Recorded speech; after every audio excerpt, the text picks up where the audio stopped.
तो भैया भी हो सकता था, दादा हो सकता था, मामा कहाँ शुरू हुआ? मामा बोलना जरूरी है उनको।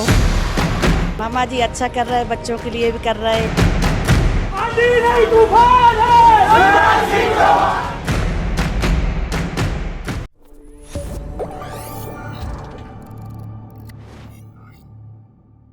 हमको यही समझना है।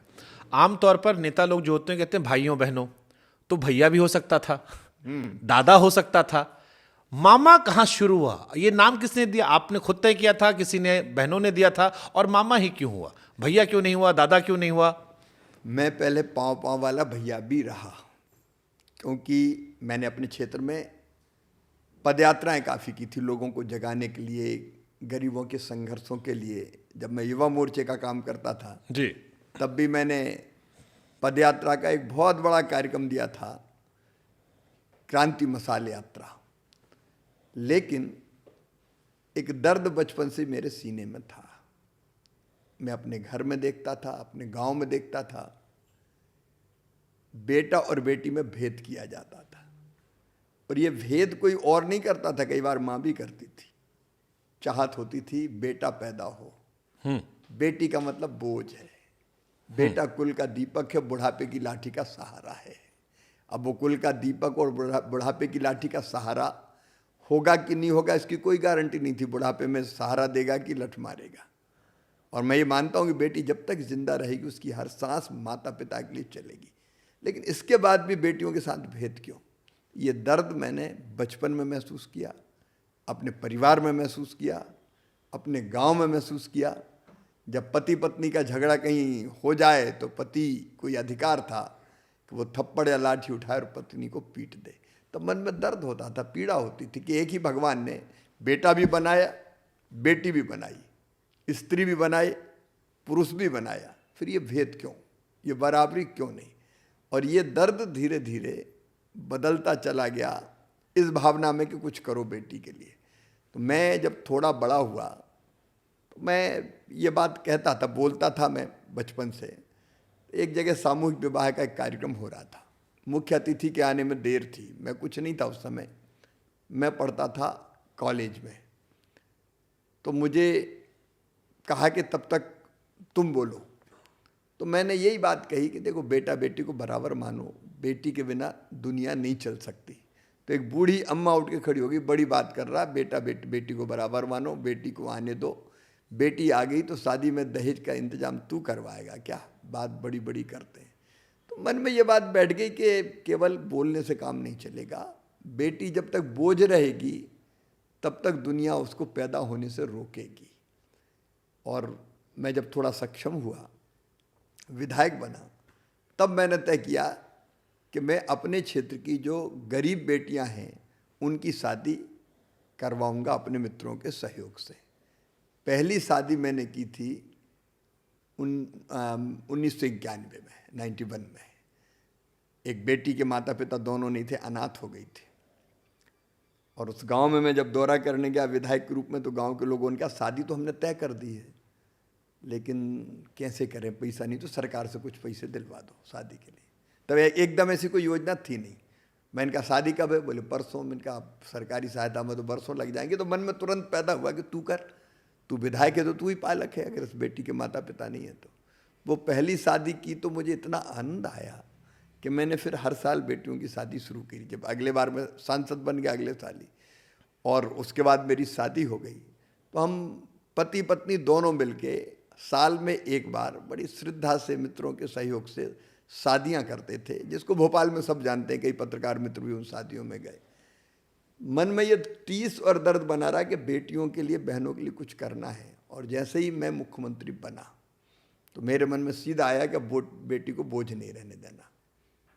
तब मन में ये भाव पैदा हुआ कि बेटी लखपति पैदा होनी चाहिए मध्य प्रदेश की धरती पर। और उसी में से उपजी मेरी लाडली लक्ष्मी योजना। मैंने तय किया कि मध्य प्रदेश की धरती पर अगर कोई बेटी जन्म लेगी तो पैदा होती उसके खाते में इतने पैसे डालेंगे कि जब वो बड़ी होगी तो 1 लाख से ज़्यादा मिले। फिर लोग पढ़ाएं बेटी को, इसलिए 5वीं पास करके 6वीं जाए तो 2000, 8वीं पास करके 9वीं में जाए तो 4000, 10वीं पास करके 11वीं में जाए तो 6000, 12वीं में फिर 6000, कॉलेज में जाए तो 12,500, पास करे तो 12,500 और जब बड़ी हो जाए तो फिर 1 लाख रुपया और सीधे मिल जाए। ये लाडली लक्ष्मी योजना मैंने पहली बनाई और बाद में ये योजना अलग अलग रूप में कई राज्यों में चली। और मैं सच बता रहा हूँ आपको, 2006 मुझे याद है जब ये योजना मैंने 2006-07 में शुरू की। छोटी छोटी बेटियों को गोद में लेके मैं जब वो बचत पत्र हाथ में देता था, उछालता था, गोद में लेता था, तो मेरा रोम रोम पुलकित हो जाता था कि ये काम मुझसे अच्छा हो गया। और धीरे धीरे वो बेटियां बड़ी होने लगी। तो वहीं से ये बात निकली कि देखो आपकी भांजी जो लाडली लक्ष्मी बेटियां थी जी, तो उनके माता पिता से पहली बार मैंने सुना कि ये देखो आपकी भांजी। और उसके बाद धीरे धीरे मेरी ये बेटियां बड़ी होना शुरू हुई। तो इन बेटियों ने सबसे पहले मुझे मामा कहा। और मामा का मतलब मैं मानता हूं जिसके मन में बेटियों के लिए दो दो माँ का प्यार हो, वो माँ। और आज मध्य प्रदेश की धरती पर 55 लाख से ज़्यादा मेरी लाडली लक्ष्मी बेटियां हैं। मैं जहाँ जाता हूँ वो मुझे मामा कह के पुकारती है। उनमें से कई अब कॉलेज में पढ़ रही है और जब वो मामा कहती है तो मुझे लगता है कि मेरी ज़िंदगी सफल और सार्थक हो गई। मामा वहाँ से शुरू हुआ, फिर बेटों ने भी मामा शुरू कर दिया, क्योंकि मैंने बेटियों के लिए कई योजनाएं बनाई। दूसरे गांव पढ़ने जाए तो साइकिल, गांव की बेटी योजना, एक श्रृंखला है। ठीक है। ये आपने ये जो योजना थी, ये लिंग अनुपात को बराबर करने के लिए, बेटियों को जिंदा रखा जाए, शानदार योजना है। लेकिन आपके आलोचक कई बार कहते हैं कि ये योजनाएं तो अच्छी थीं, इसके बाद जो ये लाडली बहन योजना आपने दी, जिसको आज पूरे देश ने अडॉप्ट कर लिया है, और वो बीजेपी जो फ्रीबीज को लेकर दिल्ली में आरोप लगाती थी, अब एक ऐसा कल्चर शुरू हो गया है जिसका बोझ अर्थव्यवस्था पर आ रहा है और ये चुनाव जीतने की मशीनरी बन गया। पहला वाला जो था उस पर इंटेंशन था लिंग अनुपात बराबर करना, वो एक अच्छा इंटेंशन था। इसको कैसे जवाब दोगे आप? एक तो मैं पहली का जवाब ये दे रहा हूँ कि उसके बाद लिंग अनुपात तेजी से सुधरा मध्य प्रदेश में। एक आंदोलन ही चला, बेटी है तो कल है, बेटी को आने दो, एक प्रथा सी बन गई। बाद में कि बेटी बचाओ बेटी पढ़ाओ, बेटी बचाओ बेटी पढ़ाओ, बाकी सब चीज़ें शुरू हुई। अब मैं दूसरी बात लाडली बहना की कहता हूँ। लाडली बहना अकेली एक योजना नहीं है।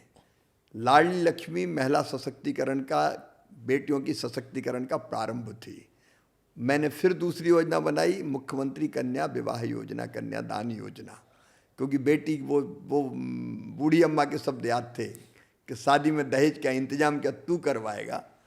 तो मैं मुख्यमंत्री बन गया था। मैंने तय किया कि अगर कोई गरीब है और अपनी बेटी की शादी करने में उसको दिक्कत है तो उस बेटी की शादी सरकार करेगी। और आपने देखा होगा मध्य प्रदेश की धरती पर लाखों शादियां हुई बेटियों की, धूमधाम से सरकार ने की, समाज के साथ मिलके। मैंने तीसरी योजना बनाई 50% रिजर्वेशन स्थानीय निकाय के चुनाव में बहनों को देने की। क्योंकि हम गांव में देखते थे घूंघट मार के घर में बैठना और चूल्हे में रोटी बनाना, साफ चुनाव लड़ेंगे, 50 लोगों का खाना बनाओ।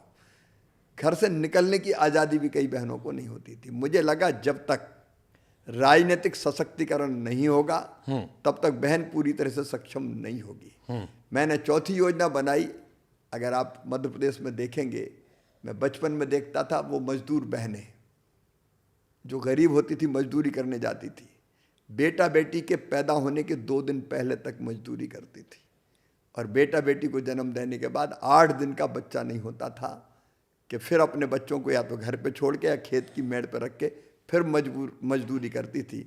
और तब मेरी आत्मा रोती थी कि इन बहनों की ज़िंदगी में क्या वो दिन नहीं आएगा कि बेटा बेटी को जन्म देने के बाद ये महीना भर आराम कर सके, क्या इनको पोषण आहार नहीं मिलेगा। तब हमने योजना बनाई कि बेटा बेटी को जन्म देने के पहले 4,000 रुपया और जन्म देने के बाद 12,000 रुपया देंगे, ताकि वो बच्चे को भी ठीक से खिला सके और कम से कम 1 महीना 2 महीना बेटा बेटी को जन्म देने के बाद वो आराम तो कर सके। फिर योजना हमने बनाई आर्थिक सशक्तिकरण के लिए कि अगर बहनों के नाम पर संपत्ति खरीदी जाएगी तो जो स्टाम्प शुल्क है वो नाम मात्र का लगेगा। और इस कारण कई पतियों ने ज़मीन खरीदी तो अपनी पत्नी से कहा, पप्पू की मम्मी तेरे नाम करवा दी है, रजिस्ट्री के पैसे बच गए। ये एक लाडली बहना नहीं, एक श्रृंखला थी। और लाडली बहना अगर मध्य प्रदेश के संदर्भ में आप देखेंगे तो मेरा बजट था उस समय 3,65,000 करोड़ रुपया। मध्य प्रदेश में सिंचाई की योजनाओं का जाल हो, सड़कों का जाल हो, बिजली का इंतजाम हो, इंफ्रा के प्रोजेक्ट हो, तेजी से काम किया, कैपिटल एक्सपेंडिचर बढ़ाते हुए। एक दर्द और एक टीस थी मेरे मन में, आधी आबादी को पूरा न्याय देने की। 100, 200, 500 रुपए की जरूरत भी बहन को पड़ जाए